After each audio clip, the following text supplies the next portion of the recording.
Welcome to my channel. ఈరోజు మనం చదవబోయే కథ పేరు పొగడ్తలతో ప్రమాదాలు. అందమైన కోడిపుంజు ఒక పొలంలోని చెట్టు తొర్రల్లో నివసిస్తోంది.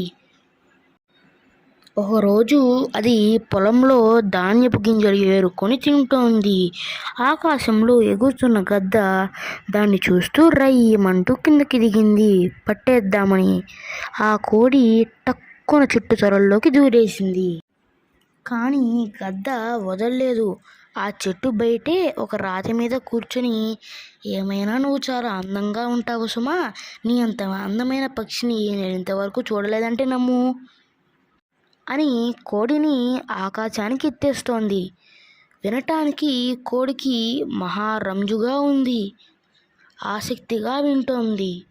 అసలు జరిగిందేమిటంటే, మా పక్షిరాజా వారు ప్రపంచంలోకెల్లా అందమైన పక్షిని ఎంపిక చేసి ఘనంగా సత్కరించాలనుకున్నారు.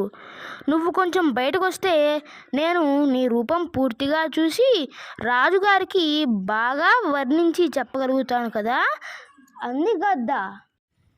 ఆ పొగడ్తలన్నీ కోడిపుంజుకి తలకెక్కాయి. దాంతో అది కాస్త వయ్యారంగా తన రంగు ఈకల తోకని ఊపుకుంటూ నడుచుకుంటూ బయటికి వచ్చింది. అంతే, క్షణకాలంలో గద్ద తన 2 కాళ్ళ గోళ్లతో ఆ పుంజుని పట్టుకొని రయ్యమంటూ ఎగిరిపోయింది.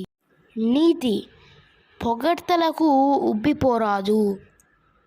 Bye friends.